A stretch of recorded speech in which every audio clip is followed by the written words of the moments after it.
श्री गणेशाय नमः। कृष्णाय वासुदेवाय हरे परमात्मने प्रणतः क्लेशनाशाय गोविंदाय नमो नमः। जय श्री कृष्ण। आश्चर्यवत् पश्यति कश्चितेन आश्चर्यवद् वदति तथैव चान्यः आश्चर्यवच् चैनमन्यषिणोति श्रुत्वा येनं वेद न चैव कश्चित्। देहि नित्यं बध्योऽयं देहे सर्वस्व भारत तस्मात् सर्वाणि भूतानि न त्वं शोचितुमर्हसि स्वधर्ममपि चावेक्ष न विकम्पितुमर्हसि धर्माद्युद्धाच्छयो अन्यच्छत्रियस्य न विद्यते। अर्थात कोई आत्मा को आश्चर्य से देखता है, कोई इसे आश्चर्य की तरह बताता है तथा कोई इसे आश्चर्य की तरह सुनता है, किंतु कोई कोई इसके विषय में सुनकर भी कुछ नहीं समझ पाते। हे अर्जुन, शरीर में रहने वाले आत्मा का कभी भी वध नहीं किया जा सकता। अतः तुम्हें किसी भी जीव के लिए शोक करने की आवश्यकता नहीं है। क्षत्रिय होने के कारण अपने विशिष्ट धर्म का विचार करते हुए तुम्हें जानना चाहिए कि धर्म के लिए युद्ध करने से बढ़कर तुम्हारे लिए अन्य कोई कार्य नहीं है। अतः तुम्हें संकोच करने की कोई आवश्यकता नहीं है। भौतिक बोध के कारण इस युग के अधिकांश व्यक्ति इसकी कल्पना नहीं कर सकते कि इतना सूक्ष्म कण आत्मा किस प्रकार इतना विराट और इतना लघु बन सकता है।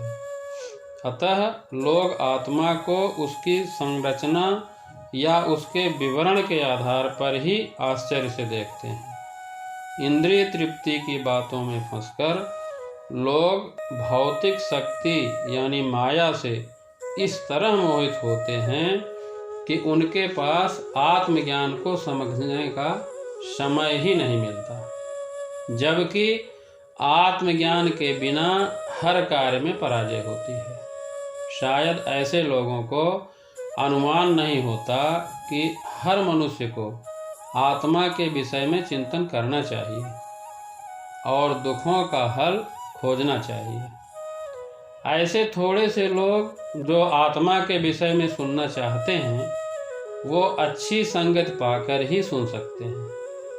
यदि कोई किसी तरह से आत्मा के विषय को समझ लेता है तो उसका जीवन सफल हो जाता है।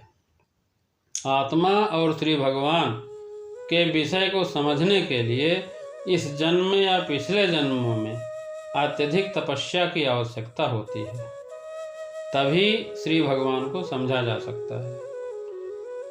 अमर आत्मा का अनेक प्रकार से वर्णन करते हुए श्री भगवान ने आत्मा को अमर तथा शरीर को नाशवान बताया है। अतः योद्धा होने के कारण अर्जुन को इस भय से कि युद्ध में उसके पितामह भीष्म तथा गुरु द्रोणाचार्य मर जाएंगे, सोचकर अपने कर्तव्य से विमुख नहीं होना चाहिए। भगवान श्री कृष्ण को प्रमाण मानकर भौतिक शरीर से भिन्न आत्मा का पृथक अस्तित्व स्वीकार करना ही होगा। यह नहीं कि आत्मा जैसी कोई वस्तु नहीं है। यद्यपि आत्मा अमर है, किंतु इससे हिंसा को प्रोत्साहित नहीं किया जा सकता।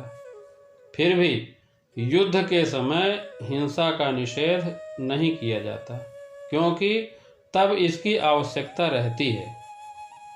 ऐसी आवश्यकता को भगवान की आज्ञा के आधार पर उचित ठहराया जा सकता है, स्वेच्छा से नहीं।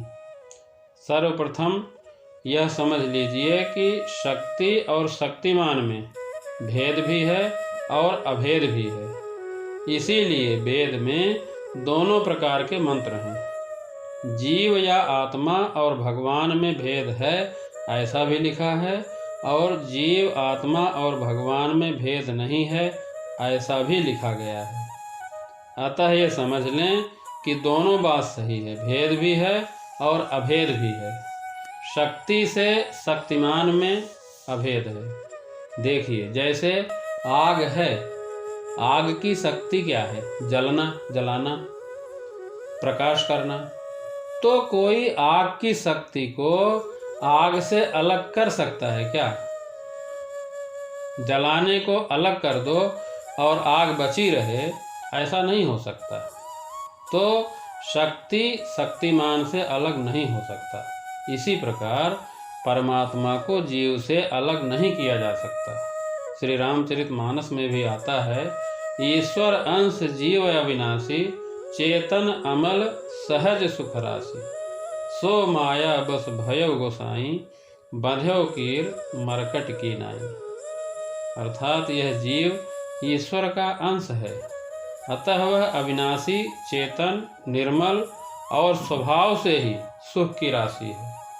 वह माया के बस में होकर तोते और बानर की भांति अपने आप ही बंध जाता है। ये माया का चक्कर है। जय श्री कृष्ण।